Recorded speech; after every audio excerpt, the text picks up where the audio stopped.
Friday. We are back. We've been on a little bit of a break. Hey everybody, it's Cindy Matalucci, your host of The Pulse and live with Cindy. It's Friday. We're so excited, you guys. We've been on a little bit of a break. We have missed you, but we are back with an action-packed show today and some action-packed shows coming up in the next few weeks. So you guys remember, if you would like to be a guest on our show, hit us up at The Pulse SD or thepulsesd.com and find out how to get featured on the show. We would love to have you because we love to spend this 30 minutes with you. Okay, so we have some pretty amazing events coming up in San Diego. A lot is happening. We want to talk to you about a few today. So you guys know we're the sponsor of San Diego Film Festival every year. We cover their events, we do their red carpets. We love everything that they're doing. So they just relaunched their Film Insider series, which we're super excited about. You can go to sdfilmfest.com/Film Insider Series. We'll have this on the website. But these are exclusive screenings, which brings the magic of the film festival in 4 unforgettable evenings filled with film, conversation, and celebration. Participants will enjoy a cocktail reception with drinks and appetizers, film premiere, filmmaker Q&A, and a post-reception get-together. And good news, we have partnered with them to do a free giveaway for 2 tickets to their next event, which is June 21st. So it's next week. And you have to go on Instagram and follow us because this is an Instagram contest. So here's the rules. Go to Instagram, make sure you're following us, make sure you're following San Diego Film Festival, like our post, and tag someone that you would like to bring with you to the event. And then the winner is going to be picked at random. So we're going to put names into a cup, we're going to pick it out, and we're going to announce everything on Monday. So good luck, you guys. We're super, super excited about this. And I want to tell you a little bit about the June screening. The film is called The Lesson. It's from the United Kingdom. It's from Germany.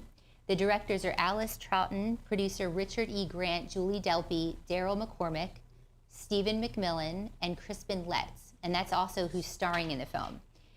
Okay, synopsis of the film. Liam, an aspiring and ambitious young writer, eagerly accepts a tutoring position at the family estate of his idol, renowned author J.M. Sinclair.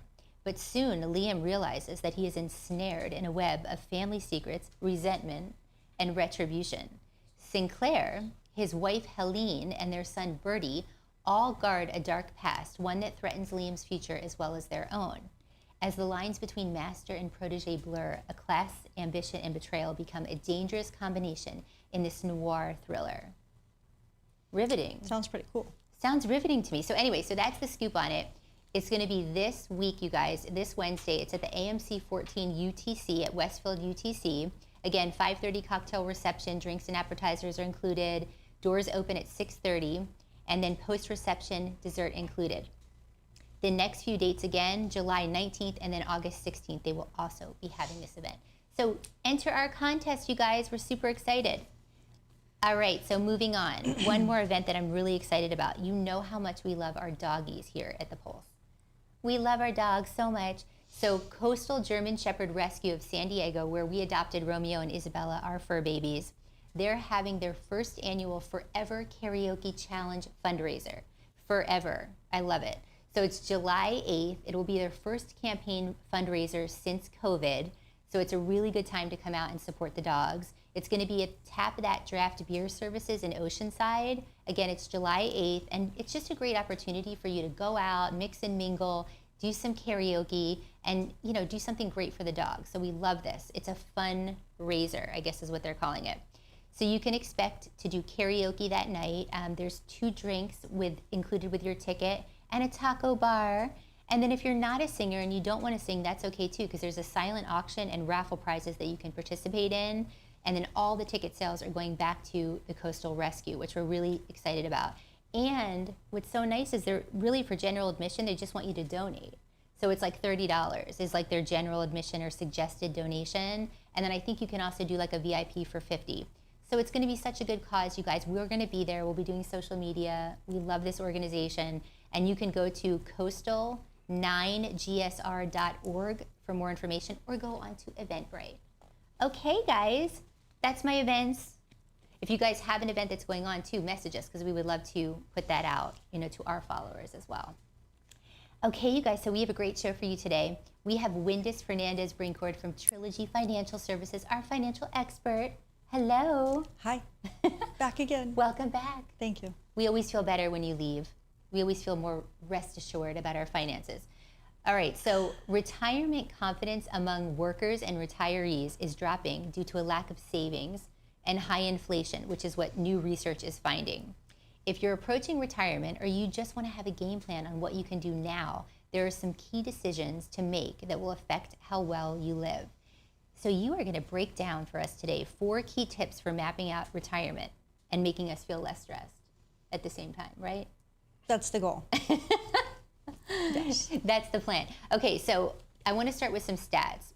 According to a new report from Employee Benefit Research Institute and Greenwald Research, workers' confidence has dropped to 64% from 73% in 2022. Also, they're saying that retirees' confidence has slipped to 73% from 77%. And 2 of the reasons that they're saying this is happening is a lack of savings and high inflation. So I just wanted to ask you first, are you seeing this at all with your clients? Well, inflation has really only been high for a year now, right? And although the way that it went and how fast it went up has been very shocking.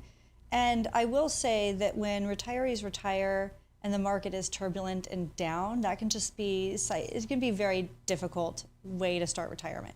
So admittedly, I've had some clients who we've talked through it and decided like maybe a 2024 retirement date past this market turbulence would be good. On the flip side, when we say market turbulence, the market's up year to date. So I think there's a lot of anxiety. The economic reports this morning said how we're going to talk about this recession, talk about it, and then what if it never happens? And then, so it's almost like a psychological issue right now for people. That makes sense. I know the news, it's like you listen to it. And inflation has come down quite a bit from its peak high. And that's not really being acknowledged as much as it could be. Okay, well, I like that. So what I want to talk about is people, first of all, I want to start with people approaching retirement, right?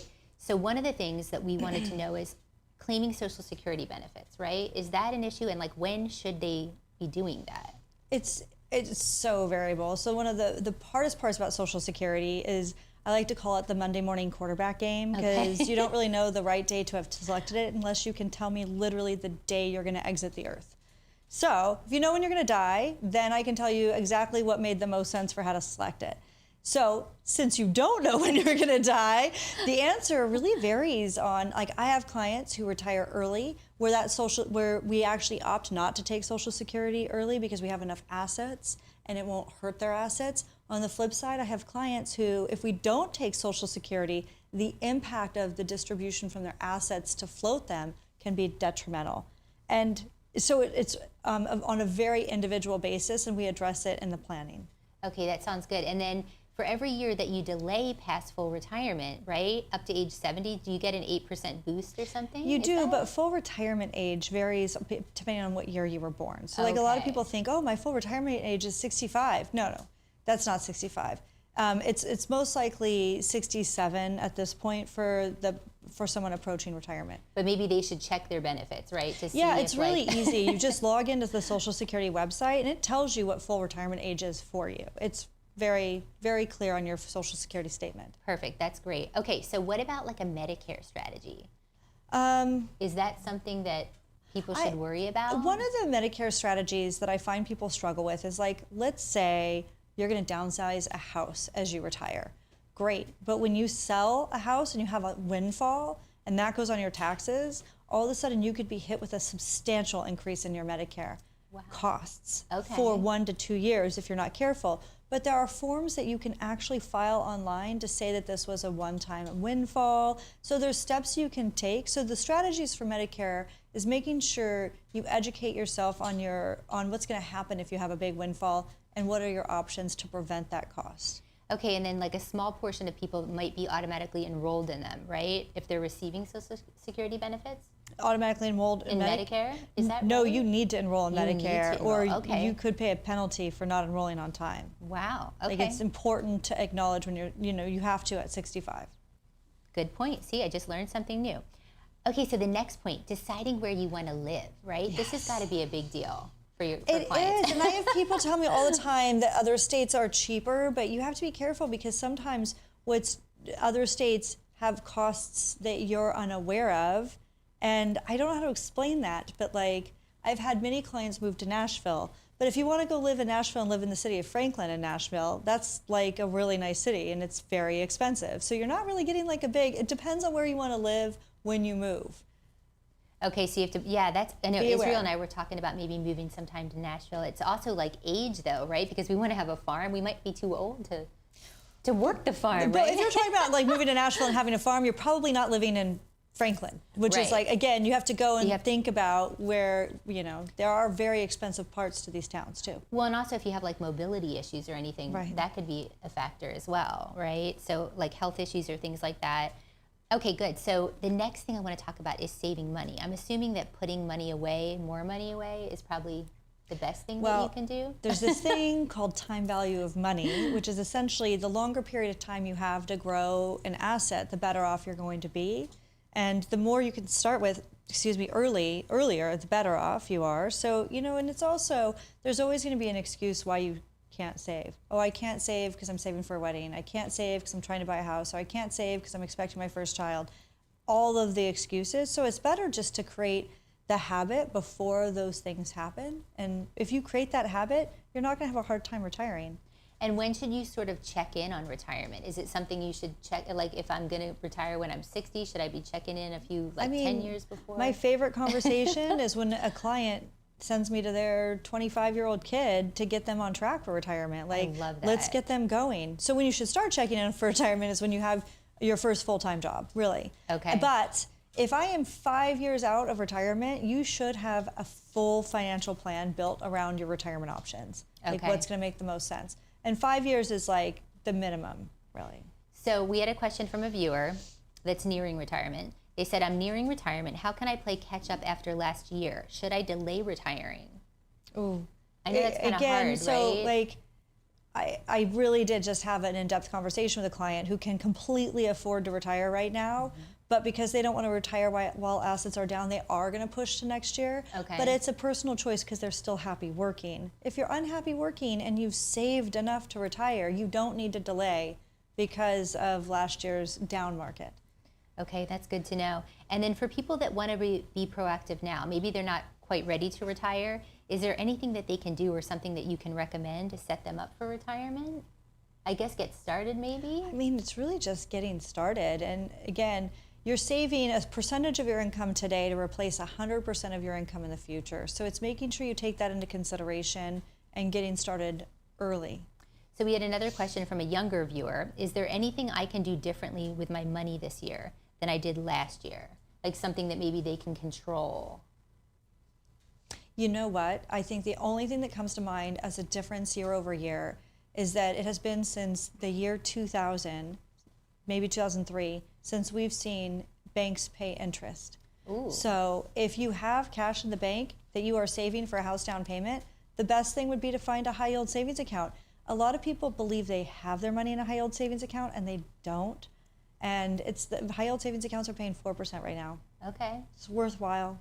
That's good. That's good advice. And then the other thing I was going to ask you, because I know a lot of entrepreneurs and people that are self-employed, and income fluctuates, right? Month to month. It's not quite as easy as like, oh, I'm getting the same salary. Is there anything that you can recommend for that? It's kind of harder to establish a budget, right? On fluctuating income, I think that there's core expenses and then there's variable expenses. And it's really important to identify, what does it take to base live so that you make sure you have a bucket of money to cover that for a period of time. And then when you're having the good months, maybe you can loosen the belt and not. So I think for variable income, it's really important to actually be mindful of what comes in and out on a monthly basis. Know what your budget is. I do talk to a lot of clients that have no idea what they spend on a monthly basis and they don't want a budget. It's like a diet. And I said, no, a budget, knowing what you spend is the only way you can determine how much you have to save to retire. Like just knowing what the outflow is to live your quality of life is what you. It's not fun, but it's good. At first, when I didn't have a budget, I was stressed to do a budget, and now I'm like numbers. Freedom. I like go through the numbers like every month. It's freedom. Yeah, it makes me feel better.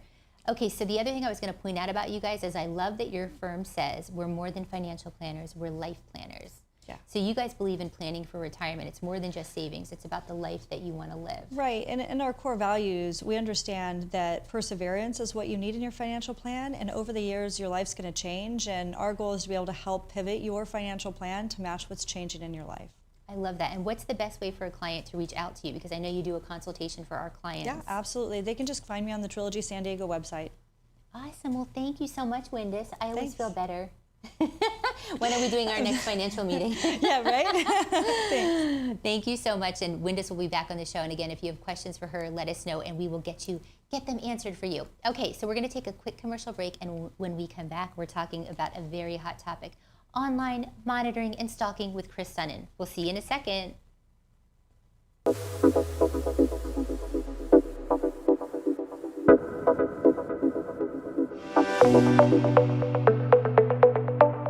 Off the ledge. I love this. I walk us off the ledge every time this year.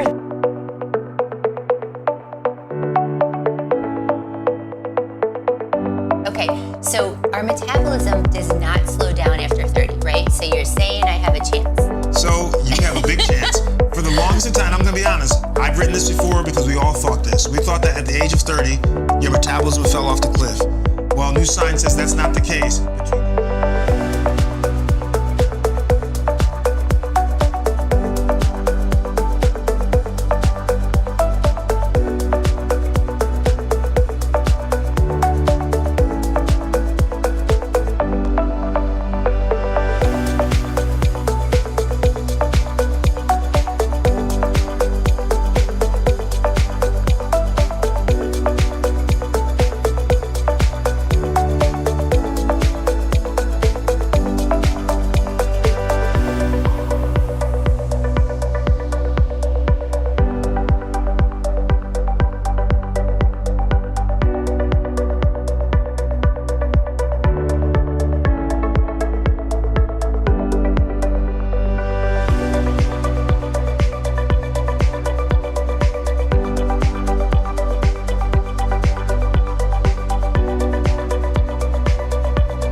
Just the whole cornucopia of, Cornucopia? Hey, boy, I was looking for one to add. Hold on. I was trying to add one to the situation. I don't even think the lady who does the what is it? The chyrons can type cornucopia as fast as you just said it just now.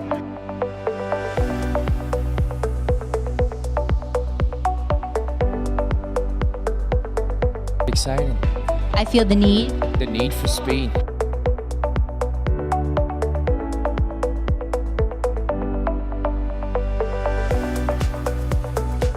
And 40 years you're celebrating with your wife. Yes. Congratulations. Can you give us a secret to marriage? Is there something you can share with us? You just say, yeah, honey, whatever you want, sweetheart.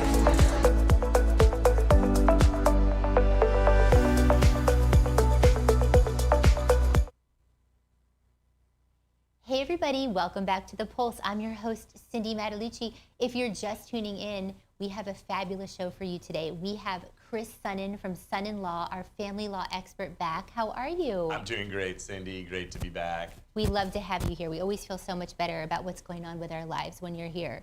So today, I have been very excited about this topic. We are talking about online stalking and monitoring, which is apparently a very hot topic. Very hot. Pretty much every day of my life talking about this. So, okay, first I have to start out. Relationships are hard, right?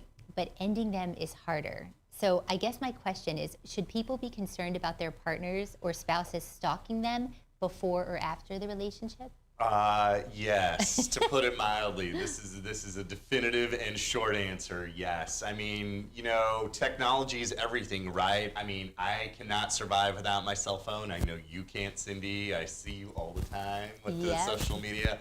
But I mean, for everyone, it's a huge deal. If your relationship is going south, all of your pertinent data is in one location and somebody may be looking at it. Well, and we were talking about this earlier. I mean, I know, like, when I met Israel, I was, like, Googling him, right? People, you kind of start, like, looking at social media or Googling, right, before you even meet somebody. I mean, who well, who doesn't Google Israel? I mean, oh, sorry. But no, seriously, I mean, Googling someone is one thing, but like knowing where they are 24/7 because of their location, trying to find where they are, reading their messages, there's a line here. So that was my next question. So how are people doing this stalking online? Well, I mean, I feel like your viewers would know better than me, but there's some certain commonalities that are always going on. So like, for example, you have an iPhone, I have an iPhone. We can location share. And let's say, you know, we agree to do that, but we never turn it off. I always know where you are. You always know where I am. Wow. We're BFFs. We'd be fine. We'd probably meet each other for a glass of wine. But if you're going through a breakup, no, not good. Other things that are going on, Google location sharing, airtags. Airtags are very popular for stalking right now. Wow. And there's always the tried and true, clamp a GPS under someone's bumper and see how that works. So is that like dropping a pin? Dropping a pin? Sure, it could be like that, yeah. Okay. Location sharing has like a variety of features. Okay. Maybe if you're not as technologically savvy as like me, or maybe you may not realize that it's like always on. And wow, you gotta check the settings. Know. Yes, they always know. Well, and I heard something that people are placing Apple AirTags in their kids' backpacks or their car seats when they go to the other parent's home. That is a hot thing. It is a hot thing. So, I mean, the law is fairly clear. I mean, you should not be surveilling your ex or your future ex.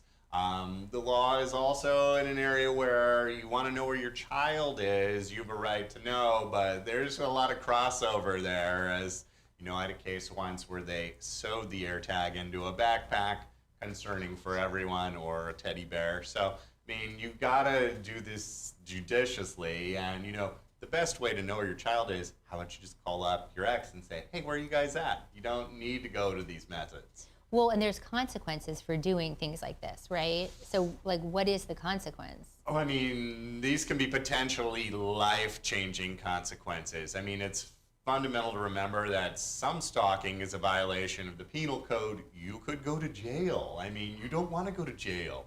It's bad. Other more practical consequences. I mean, the Domestic Violence Protection Act says that if you're doing this, it could be disturbing someone's peace, among other things.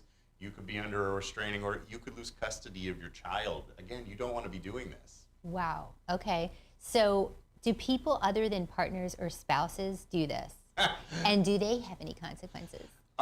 Yes, also, the short answer is yes. I mean, I don't know what's going out there, viewers, but I mean, you guys are all looking at everyone's business. I mean, this is how lawyers stay employed. Right, and I just had someone say to me, oh, I've seen all your stuff, you know, and I'm like, oh, I didn't see you follow me. They're like, oh, well, I don't like anything. I just watch what's going on. I mean, a good rule of thumb that I advise clients and just friends is assume somebody is watching you, because they probably are. Could be innocuous. Watching the pulse, good choice.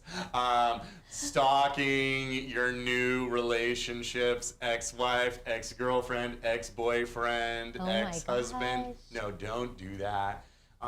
There's a fine line. Again, social media is everywhere. You know, you see someone's public profile, hey, no problem, no harm, no foul. You friend someone, even though you're not their friend, and you want to know where they're going, what they're doing, where they're at, big problem. Again, you could be going to jail here. Don't violate the penal code.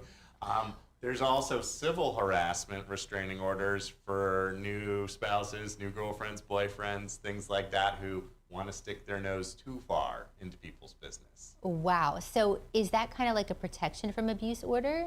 Is that similar to that? Yeah, it definitely is. I mean, so let's say, you know, you unfortunately aren't with Israel anymore, and you're with a new guy who's super controlling, and he starts stalking Israel because Israel's amazing, and Israel says, I'm not cool with this, I need a restraining order. Israel would get it against your new boyfriend because there's certain things you can't do, so it is like a domestic violence protective order. Wow. And I'm assuming there's also fines probably that you could pay for something like that. Fines, or you could go to jail. Or go to jail. Jail is like that's scary the enough. Heavy hitter here, guys. Well, okay, so what can we do to protect ourselves from this? We've got to be able to do something. So, I mean, some of this, I mean, again, everyone's got a cell phone, right? So, I mean, look at your settings. We were just talking about that. I mean, one of the most common things is, again, I'm married. I share my location with my wife. I don't think twice about it. But if we were to get a divorce and I never turned it off, she would know what's going on all the time. So you got to look at your location settings. One of the things that happens is it can be inadvertent. You leave the setting on, or sometimes your partner will intentionally turn it on and you don't know they're doing it. So check your settings on your phone. You probably also shouldn't share passwords. That's a huge no-no. And if you ever wake up in the middle of the night and feel like someone's holding your phone over your head to unlock the phone, Oh my God. they probably are.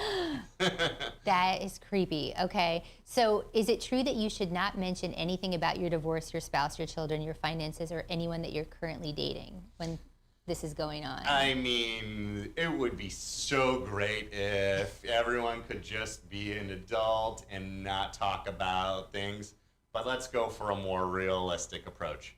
Let's not talk about your divorce, your paternity case, your support case, or even your restraining order case online, because smart alecky lawyers like me are going to find out, even if you put it on Snapchat or Insta stories or whatever, and we're going to lodge it with the court, and you're going to look bad, and it's a bad thing to do. So yeah, and they can use it against you too, right? They'll use it against you.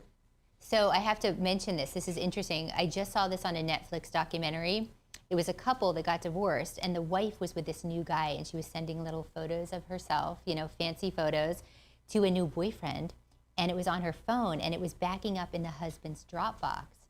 So that's kind of like iCloud, right? Like the sharing, and then he was getting all the pictures.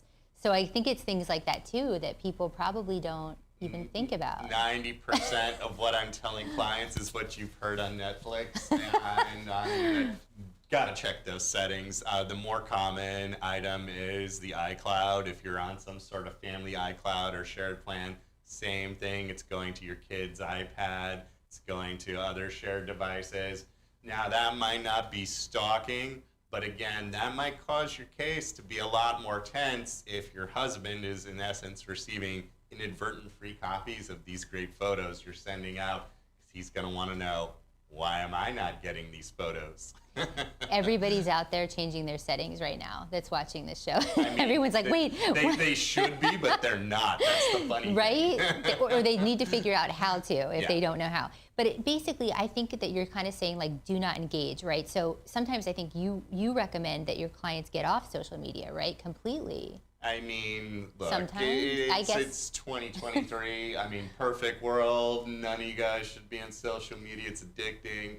But other than following the pulse, just only follow the pulse. But, realistically, let's not post about things that are going on in court or with our kids. It's going to go back and people are going to hear about it. So, yeah, I do recommend sometimes people get off social media. It's very difficult. So let's just go with try not to post about your case. Okay, great. And then documenting everything, is that important, would you say? Totally. I mean, look, stories are transitory. A lot of people are banking on, I never posted it because they think there's no record. I mean, again, you can screenshot these items. It is kind of not as transitory. So you may need to prove it if you're on the receiving end of some of these bad things. So yeah, you need to document it. Well, I feel better already. Thank you so much for answering these questions. And I think this is a really important topic because everyone's doing something. I mean, everyone's on social media. There's a lot of technology now. So I think it's really important. I think number one, check your settings, make sure, people, even for safety, just for safety alone. Yeah, it's just a good safety tip as well. I mean, it doesn't even have to be a bad family law story. I mean, you want to be safe out there and you don't want strangers knowing where you are. It's kind of common sense. Sometimes we lose sight of that for convenience. Well, and I want to say congratulations to you on your new office, right? You guys just moved into a new location. It is amazing. We're in the fabulous Manchester building, otherwise known to most people in town as the Mr. A's building. So we have a great view, and obviously if you come visit, you can have a great meal. I love that so much. And then what's the best way for people to get a hold of you? Because you do a consult for the viewers. We do. So we've spent a lot of time talking about the internet. The internet is the best way to get in touch with us. By the way. On those cell phones we were just talking about, it's Sunnen Law, and I think the link is at the bottom, right? Yep, link Yes. is, we're actually showing the link. And again, if you have Great. questions for Chris, let us know. Well, thank you so much for being here today. It's amazing. Take care of your phone, Cindy. It's your life. I'm going to, everybody. Change those settings. All right, you guys, so we are going to see you next time. That's going to do it for today's episode. Stay tuned for guests from our show coming up in July. We're on a little bit of a break again, but we'll be back in July. So we'll see you next time when we put our finger on the pulse of San Diego.